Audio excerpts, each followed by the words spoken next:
Good evening and salutations, my Days of Our Lives fans. Let's start off with Brady and Nicole.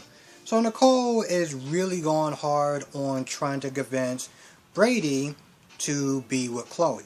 Even though Brady is like, I'm not leaving the mother of my child, like I'm not doing that. I'm in love with Kristin. So he keeps talking about how he's in love with her. And Chloe and Nicole is just like, well, Nicole is just going off on Brady as far as like, how could you love someone who literally tried to kill your own grandfather? And you know what? Here's the thing. Nicole's being kind of obnoxious about, trying to get those two together. To be honest, it's like, if he says he's in love with someone, and you're basically going against what he wants, but you're calling yourself his friend, like, how does that work? But to be fair, Brady is a coward, okay? He's a coward. There's really no other way to sit there and put it. He left when Chloe was like, don't you feel anything for me? Instead of him actually admitting it or saying that he doesn't or whatever, he just walks off. He runs off like a coward. And he pretty much openly admits that he's not leaving Kristin while she's in jail. He made a promise to her and he's gonna fulfill it. So I'm sitting there, I'm looking at the situation like, okay, so you're only staying with Kristin out of obligation because she's the mother of your child and she's in jail? Like, that's not exactly romantic. That's not like, that's pity right there. You honestly think that Kristin would want you to stay with her out of obligation and pity? Because that's literally all he's sitting there saying. Oh, she's changed. She's a lot different. She came in your hospital room with a gun. What part of change? I feel like Brady...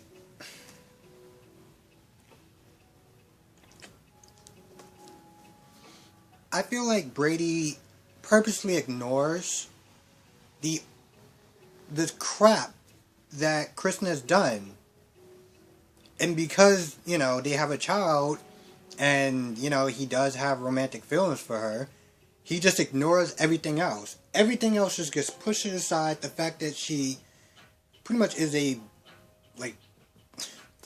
don't know. The fact that she is just nuts and she's unpredictable, and she stabbed your grandfather in the chest.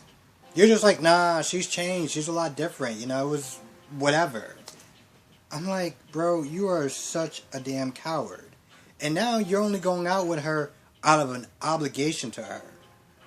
Nice. That's really romantic. So as he leaves, he runs into Chloe, and Chloe says, oh, Brady, and he just kind of just shuffles off like he just scurries on out the room. And I'm just like, bro, you can't, and the fact that he did sit there and say, yeah, I have feelings for her, but I'm with Kristin, and I can't leave her. I was like, okay, cool, that's, wow.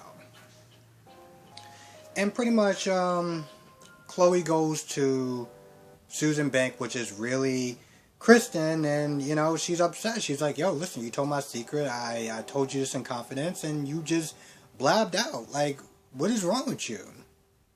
So Kristin's like, yo, how did the meeting go? Did he turn you down? Did he turn you out flat? Like, what happened? And, you talk about the chance encounter or whatever. And pretty much Chloe's like, well, he didn't say anything.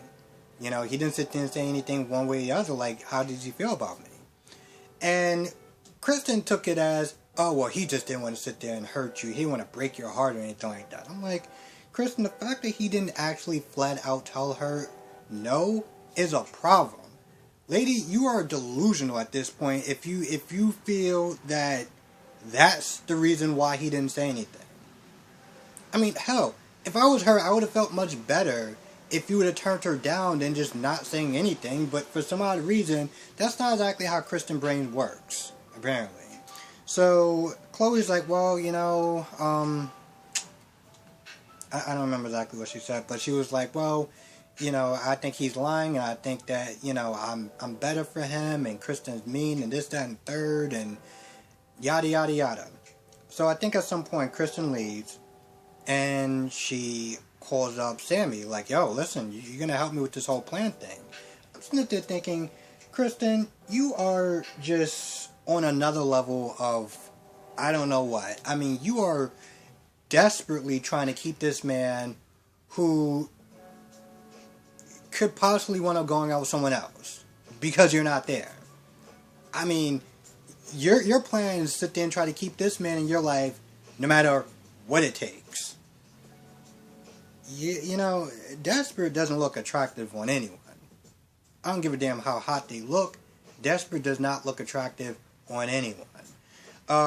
Meanwhile, Sammy and Lucas are trying to come up with a plan. This is after Sammy tells Lucas that, you know, Susan is really Kristin and she's blackmailing her and yada yada yada. Now, you know, Sammy is really desperate to make sure that Kristin doesn't blab her, you know, doesn't tell EJ. And I'm just sitting there thinking, Sammy, your relationship is pretty much over. Okay, you practically said this to Lucas that, you know, things aren't the same. You haven't been feeling it for a while. And, you know, whatever was there is practically gone. And you're still trying to cling on to whatever it is relationship you have with EJ, even though you know that you're not a quitter, but you kind of just, you know, had to kind of just be like, alright, this isn't working out. Why are you still with this man again? I'm confused. Maybe I don't know the whole story because, well, you know, I kind of jumped onto the party a little bit late. But it just seems like whoever this guy is, it's not working, and you are just clinging on to him. Anyway, long story short, she comes up with a plan. I don't know what the plan is, but it seems like it's a plan, and it's something that Kristin needs because she is a desperate woman. And a bunch of other things that I'm not going to sit there and say because it would just sound way too negative. Let's go on with Ben and Ciara. And I almost want to do this last because this is just I'm over this whole storyline. Ben is so damn desperate at this point to get back this woman that he comes in her room while she's asleep and is about to inject her without her consent, without anything. Just, nope, I'm going to sit there and do it for the betterment of us or whatever. And I'm like, mind you, while he's doing this, he is taking his slow, sweet time. Like, I'm sorry, I have to do this. It's the only way. Why don't you finish monologuing? Why don't you just do it a little bit longer, you know? So, of course, Theo walks into the room and is like, what the hell are you doing? So, Ciara wakes up, and Ciara is just, like, she's over it. And granted, she does say some stuff that is, well, listen, we all know how I'm starting to feel about Ciara. So, the fact that I'm agreeing with her on anything says something. She's like, listen, I don't want to be with you. I don't remember anything. I don't want to remember anything. I don't want no parts of you. You didn't even sit there and take that to a fact that you literally came into my room while I was asleep and was going to inject me with some drug without my consent, and you were just going to do whatever you want to do because that's what you want to do. You were just so damn determined that the hell with what I wanted. That's what you was going to do. That makes sense to you. So, with that being said, you know, she's like, I want you to go on. I want you gone. I want you to leave. And Ben is like, okay, alright. Now, you know, Theo's like, what are you doing? Like, you know, he knows about the drug.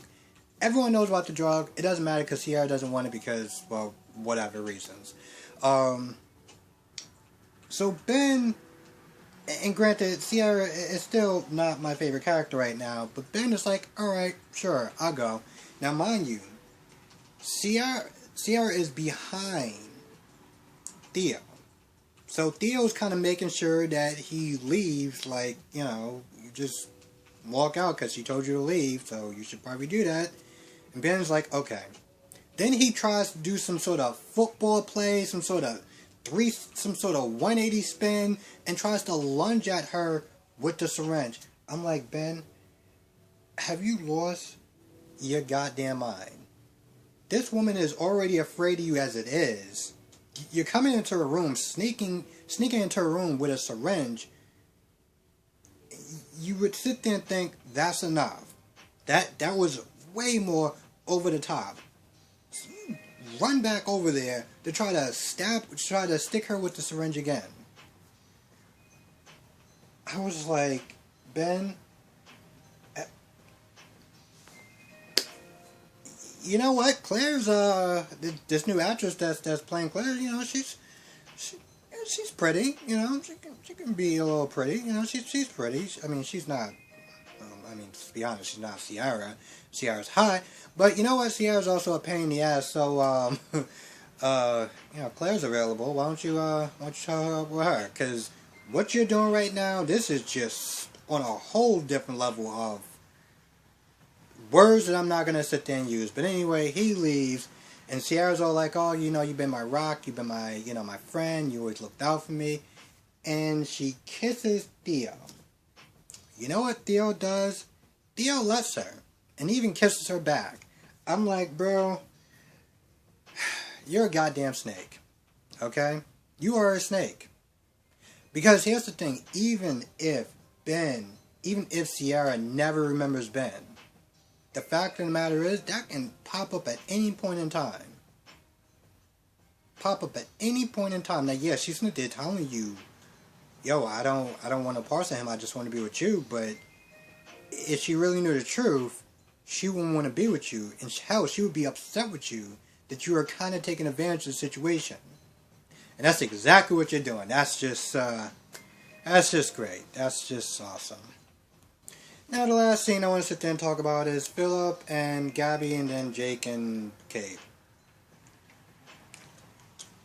You know, from the time that I started seeing Philip, I've always called him a man-child. I'm just like, bro, whatever happens to you, I kind of don't care, because you're a whiny man-child. And over the course of time, the character's going on me. And I know that people in the comment section have been like, you know, listen, you know, Gabby told Philip that, yo, she's not looking for a relationship, like, I'm still getting over Jake, I'm not in a good place, you know, let's just, you know, this isn't, you know, I don't want to hurt your feelings or anything like that, but I'm letting you know this is where I stand. I still have a feeling that Philip is going to get his hopes up. And he's going to get hurt. He's going to get hurt. There's no other way to sit there and put it. And it sucks. And I can't actually believe I'm going to feel bad for Philip, but I'm going to feel bad for Philip. He takes her on a date, and, you know, Gabby spills all of her secrets, pretty much mostly about Julie, pushing her down the flight of steps, or pushing somebody down the flight of steps. I think it was her. Controlling her heart, her pacemaker, with an app on her phone. Not that Philip was like, wow, you're not in jail? And she was like, no, because I'm smart. Philip was like, yeah, I'm impressed. I'm literally sitting there thinking, Philip was like, yeah, that's hot. Alright, I like that. Alright, so we're going to share, right? Okay, so he started telling her, you know, some of the stuff that he's done. You know, so they're sharing secrets or whatever. They're having a good time, somewhat, I guess. Jake and Kate comes in because apparently that's the only... Well, that's where Jake decided to take Kate. So they get there, and now you got the four of them just kind of just hanging out. And, you know, Gabby's like, no, we on a date. You know, we having a good time and everything like that. So they exchange words, and by the way, you know, Gabby's like, why are you following me for? It's like the second time you saw me today. What are you doing? So after they leave, Philip is sitting there talking about the art of war, or something like that, about speed reading or something, and Gabby could see, like, Gabby just looked like she is so disinterested in the conversation and everything else, that she is just miles away. And, you know, Philip was like, so you're thinking about Jake, right? Like, just tell me you're thinking about Jake. And of course, this is after Philip told her about Chloe and how, you know, he thought that she was it, you know, and Brady and everything like that, and, you know, Chloe turned him down. So it's like, you know, Philip was like, listen, I just had to move on. That's what you have to do sometimes. Gabby's like, you know, listen, order me another bottle of wine and make me forget about Jake. And I'm just like, this is so not going to end well for Philip, because it's like you are trying to make something, you're trying to make this relationship happen, and she's still not over Jake. She's not over Jake. You can clearly see he's not really that into you, but it's like you just want to be with someone, and you're going to be with somebody that's that's kind of disinterested in you, but it's just with you because she wants to make Jake jealous. Maybe you should probably aim your sights a little bit higher. Just a thought. Now, Jake comes in Mara's house, and he starts drinking, in the daytime, like probably around like 12 or something like that. And Kate's like, what's going on? And Jake is like, oh, well, I just finished seeing Ben, and the love of his life and everything like that, and tells her about the story and everything. And then he's all like, oh, well, I'm just drinking because Shin is on my ass because of the reports and everything like that, and he's just kind of just really busting my chops and stuff like that. And he's drinking a lot and everything like that. Then he's all like, oh, let's make out or whatever. And he's like, let's go to dinner, come back, and we'll play some mattress tag. So after the whole encounter with all four of them, they wound up going to, I guess, Roman's place. And Kate pretty much kind of drops the fact of like, yo, why didn't you tell me about Gabby? Why didn't you tell me about you seeing Gabby? And Jake is like, I just really didn't want to get into it or whatever. And Kate is like, well, I want to make sure that, she's not, hurting my son or whatever, getting her claws into him or whatever. Plus, you were coming in drinking really heavily. I want to make sure it wasn't about that. So Jake is like, okay, here we go again for the, I just lost track. I want no parts of her. I'm going to sit there and tell you this again. Because clearly I didn't tell you this before. Or you didn't hear. Or something. I'm not in the Gabby. I'm going to pay the bill. We're going to come back. We're going to play mattress tag. And we're going to forget all about this. Now at this point, I'm like, Jake, listen, no matter how many times that you sit there and say that you love Kate, you try to convince yourself that you love her, no matter how many times you sit there and try to have sex with Kate, at the end of the day, you are still angry at the fact that Philip is being with Gabby. And you're using Kate to do it. Now, Kate sometimes, if she has her good moments, like when she stopped Ben's dad from kidnapping Henry. And then she has her other moments where she comes at the trip really hard and was actually acting like a damn Karen. But with that being said, Kate doesn't deserve that. Kate doesn't deserve you being with her just to get over Gabby. Okay, that's just wrong. And kind of a dick move. And this isn't the first time, as much as I like Jake, this isn't the first time that he's done something that I've been like, bro, why is every time I get on camera, I gotta sit there and say, you know what, listen, we're not all like that, okay? And I think about the time where Jake literally shoved Gwen in the closet because Gabby was walking in the room. Like Gwen was some sort of dirty little secret. And we all know how I feel about Gwen. But that was just wrong. And once again, you're using this woman to try to get over her. Where she gave you an out before and you didn't even bother to take it. You didn't sit there and be like, I still do have feelings for her. You get a man up, but you didn't. So now you're in this situation that you put yourself in and you have nobody to blame but yourself. And I have a feeling that part of me wants to sit there and be like, you know what? I almost kind of hope that you lose both women, Because Kate doesn't deserve this. And if you're going to be like that with Kate, how are you going to be like that? Like, how are you going to sit there and treat Gabby? We all know I'm not exactly Gabby's biggest fan, but, come on. Maybe I shouldn't sit there and say that he should lose both of them, but I feel like karma should happen, and if it does, and you wind up losing both of them in the process, oh well. And with that being said, I think that's about it. I think I kind of did a little more ranting than review, but so it just came out late, and I'm sorry about that. Sorry about that. But I want to thank everyone for watching.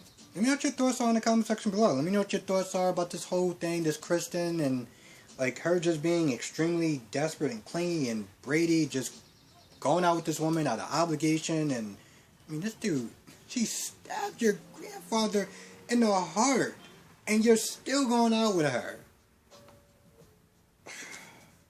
Anyway, let me know what your thoughts are in the comment section below. Thank you for watching. Be safe. Catch you in the next video.